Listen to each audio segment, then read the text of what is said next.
Well, hello there, and welcome back to Channel 64. So today we're going to kind of pick up where we left off last episode with a few upcoming projects.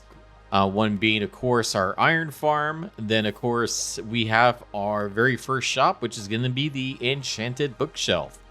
So I need to gather resources for that as well. However, I have already gathered resources, or most of the way. Actually, yes, for this project I've gathered all the resources, which is my iron farm. So my iron farm is all gathered up in these chests.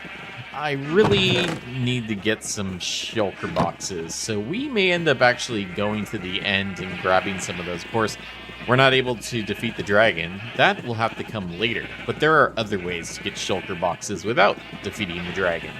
The other thing I'm working on right now is also a 2x2 tree farm. And that's going to go on the middle point of the island. Back here, as soon as I weave my way through all these different trees. So we're gathering resources for that project right over here. So this is almost everything. I think I just need a few more. Actually, these go in there. I need a few more smooth stone blocks to go in with that. And I think that's about done. We'll clear this out and get our other ENX04 tree farms that we had last season in here. I'm just replacing the 2x2 one with a different type to check that out and see what we can do with that. Our iron farm is going to be going somewhere in the middle over here. Now, I haven't figured out where I want everything else to go just yet. I'm thinking, though, if we get the iron farm right about here, and then we get like a general mob farm somewhere like right here, and probably centralized in this area will be our storage. So we will have a centralized storage area that all of these different farms can feed into. And also, I think when we set up a mine underneath everything, like a strip mine, that we can also have a way to get supplies into that as well from down below. So that is the plan, to build something up right here. And then I'm not really sure what's going to go right here. Maybe some stone farms or super smelter. We need to put a super smelter somewhere, so maybe that'll go right here as well. Lots of space. And then, of course, clean up this stuff. We're going to be tearing down our temporary shelter right here and probably removing some of these crop farms to, clean up the place. You don't really need a lot of wheat and stuff. We could maybe get a villager wheat farm in there as well. I don't know. Of course, I think what we're going to do now is get to work on the iron farm so that we can get some iron built up. And then we got to move a whole bunch of villagers. Yay! Let's go. All right, and the iron farm is basically done. We have everything built behind us, and we just need to add the villagers and the zombies, of course. So this farm is a little bit different than what I normally build. Normally, I am kind of building the day one ENX04 iron farm. It's a very quick farm to put together. It takes like 30 minutes, and basically you're done. This is a lot fancier than that. This is inspired by a smaller creator that I found, Elhedran, and his iron farm utilizes a system of spawning golems on top of these trap doors, then triggering this tripwire, which then pushes them off as these trapdoors open and the pistons push them down. It's also based off of a couple, designs by ENX04, so the same farm that I have been building. Redstone Age and Nicholas Lost as some of their farm designs as well. I have taken it a little bit further and changed up the design and added my own spin to it on top of all of that. So the first thing, of course, is I made it 4 separate farms, or 4 pods altogether combined into one big farm. The other difference, too, is originally Elhedran's design was based off of once the golem trips this tripwire, it creates a cooldown, which then causes the zombie to go down and then pop back up. So it's constantly scaring the villagers the entire time. Now, whereas that will be the most efficient farm you can have, I didn't want the zombies constantly scaring the villagers because it increases the amount of lag that they produce.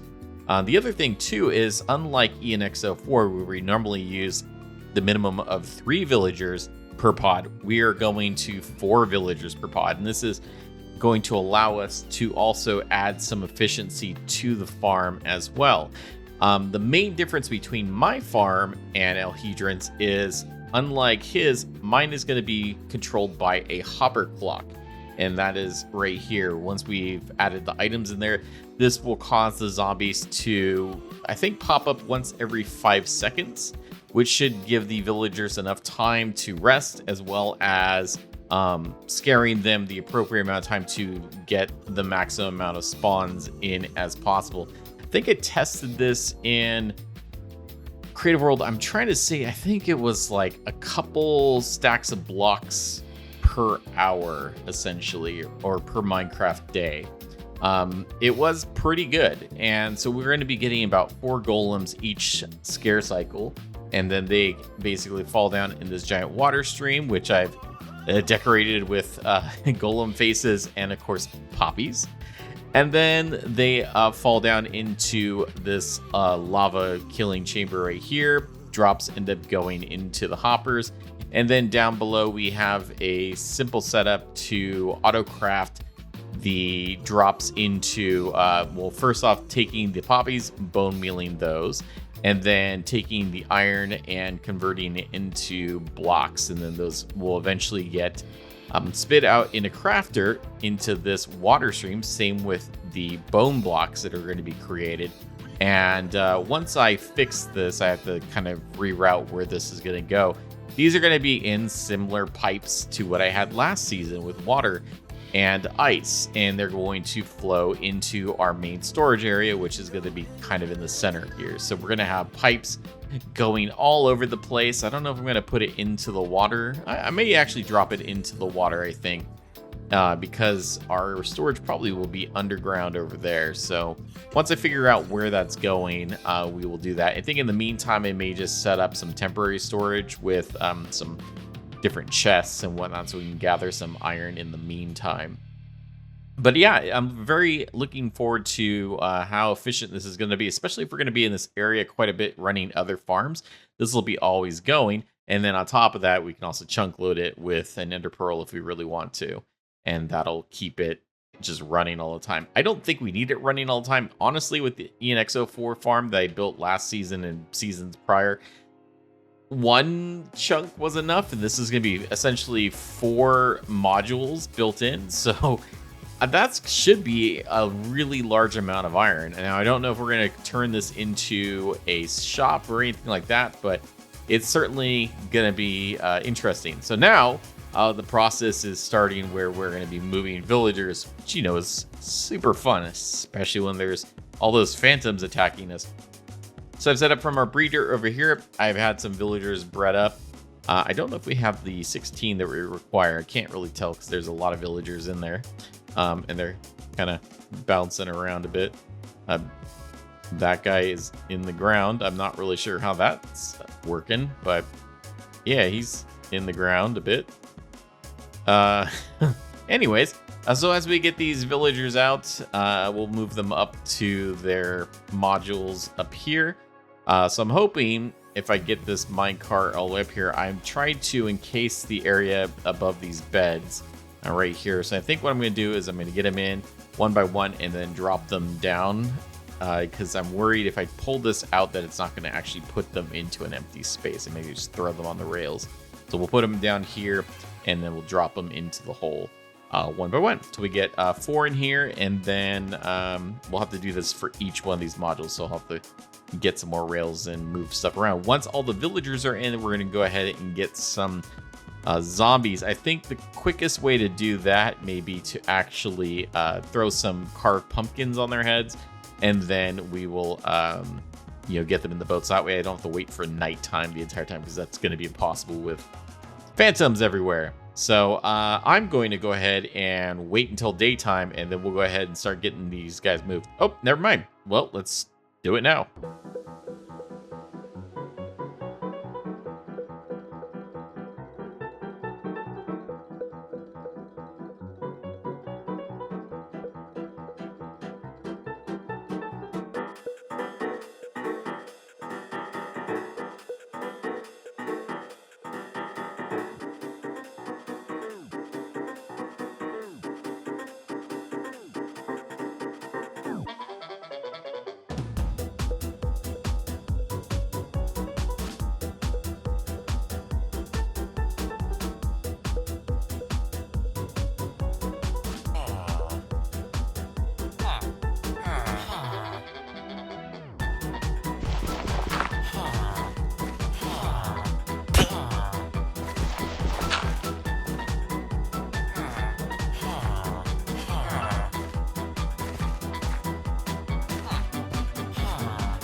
it is done.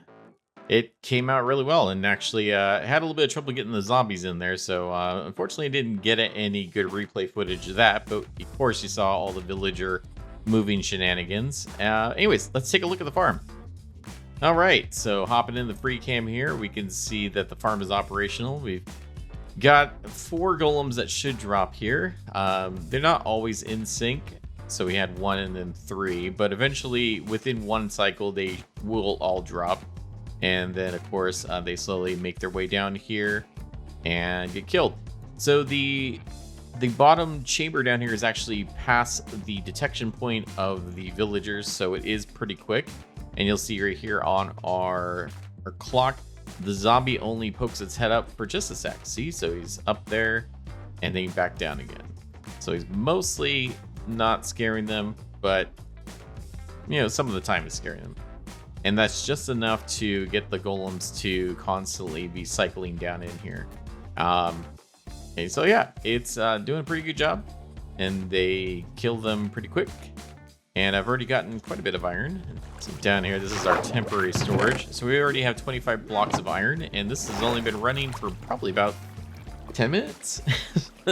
Not even that long. So be interesting to see what an AFK session will get us out of this. But so far so good. I have no complaints, and it seems to be working great. So we'll have to give it some geez, that's loud. Yeah, we'll have to give it some extended tests and see what ends up happening with all of that. And then, like I said, once we figure out where our storage is going, we will go ahead and move that temporary storage into the main storage and go from there. All right, well, I'm going to go ahead and AFK this, and then we'll come on back and start our very next project, the bookshop.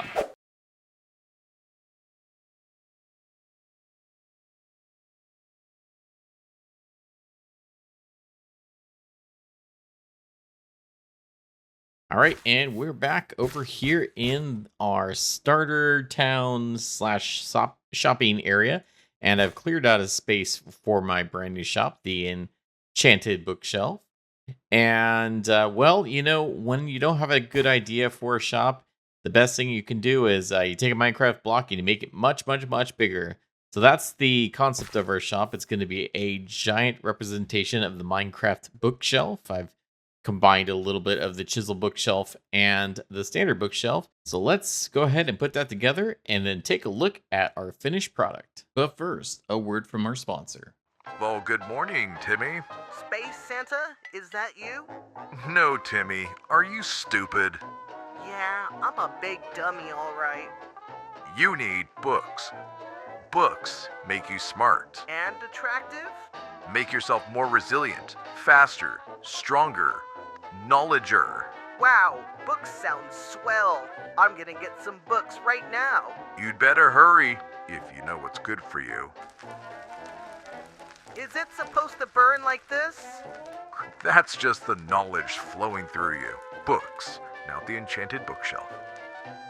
This is the Enchanted bookshelf, and as you can see, it is a giant bookshelf. I thought that would be fun. Also, a kind of an homage to Martin Smartin, who was planning on building in large scale this season. So, you know, it could be somewhat of a tribute to him as well. But really, I just wanted to make a large scale bookshelf because I thought that would be really cool for a Enchanted book shop.